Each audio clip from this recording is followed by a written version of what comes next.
حضور فرماتے ہیں ما من نبی بعثہ اللہ فی امتہ قبلی الا کان لہ حواریون و اصحاب، مجھ سے پہلے اللہ نے جس نبی کو بھی اس کی امت میں مبعوث کیا اس میں سے لازماً اس کے کچھ نہ کچھ صحابہ، کچھ نہ کچھ حواری ضرور ہوئے۔ حواری حضرت عیسیٰ کے ساتھی وہ کہتے ہیں، صحابہ حضور کے ساتھی ہیں۔ یہ حواری اور صحابہ کیا کرتے تھے؟ یاخذون بسنتہ، اپنے نبی اپنے رسول کی سنت کو مضبوطی سے تھام لیتے تھے، ویقتدون بامرہ، اور اسی کے حکم کے مطابق پیروی کرتے تھے۔ ثم انہا تخلف من بعدہم خلوف، پھر ہمیشہ ایسا ہوتا رہا کہ بعد میں ایسے ناخلف لوگ آ گئے۔ ناخلف وہ کیا کرتے تھے؟ یقولون ما لا یفعلون ویفعلون ما لا یؤمرون، وہ کہتے وہ تھے جو کرتے نہیں تھے، اور کرتے وہ تھے جس کا حکم نہیں ہوا۔ بدعات، نئی نئی رسومات، نئے نئے جلوس، نئے نئے طریقے اختیار کیے جا رہے ہیں محبت رسول کا اظہار کرنے کے لیے، اور اطاعت رسول نہیں ہو رہی، اتباع رسول نہیں ہو رہا۔ تو یفعلون ما لا یؤمرون ویفعلون ما لا یؤمرون ویقولون ما لا یفعلون، کہتے وہ تھے اللہ کی محبت کا دعویٰ، رسول کی محبت کا دعویٰ، لیکن یہ ہے کہ عمل میں کچھ نہیں، اور عمل میں اس کے برعکس بدعات، نئی نئی رسومات۔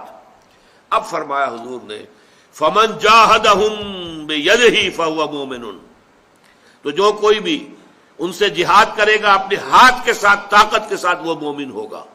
اللہم ربنا اجعلنا منہم، اللہ تعالی ہم سب کو بھی ان میں شامل کرے۔ ومن جاہدہم بلسانہ فہو مومن، اور جو کوئی جہاد کرے گا ان کے خلاف اپنی زبان سے، وہ بھی مومن ہوگا۔ ومن جاہدہم بقلبہ فہو مومن، کم ترین درجے میں جو دل سے جہاد کرے گا، دل سے نفرت رکھے گا، وہ بھی مومن ہوگا۔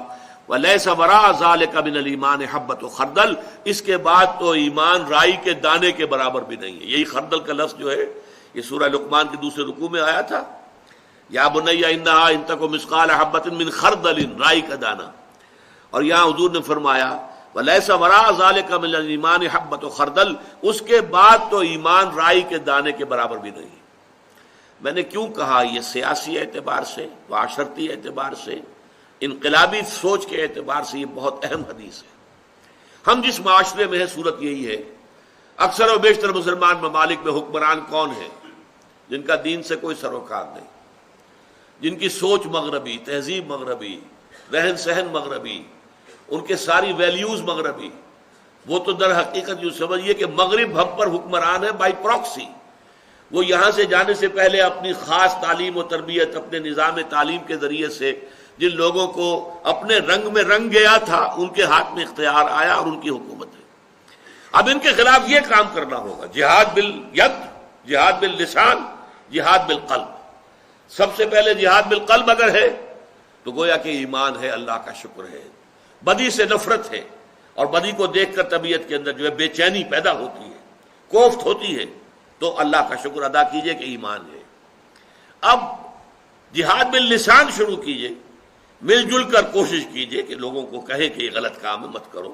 حکومت سے بھی کہیں، جو ذرائع ابلاغ ہیں ان کو استعمال کریں کہ اللہ کے لیے باز آ جاؤ، اللہ کے احکام پر چلو، یہ سود جو ہے حرام ہے، اس کے اوپر سارا بینکنگ نظام چل رہا ہے، اسے ختم کرو۔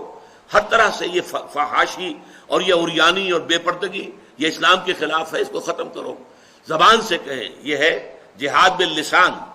اور اس کے بعد اگر طاقت جو ہے فراہم ہو جائے اور اتنی جمعیت فراہم ہو جائے کہ پھر میدان میں آ کر چیلنج کیا جائے انہیں، اب ہم یہ کام نہیں ہونے دیں گے، پرامن طریقے سے مظاہرہ کیا جائے، گھیراؤ کیا جائے، پیکٹنگ کی جائے کہ اب یہ کام ہم نہیں ہونے دیں گے، چلاؤ ہم پر گولیاں، مارو ہمارے سروں پر لاٹھیاں، ہم جھیلیں گے، برداشت کریں گے، لیکن یہ کہ اب یہ کام جیتے جی نہیں ہونے دیں گے۔ یہ ہے در حقیقت نہی عن المنکر کی اہمیت۔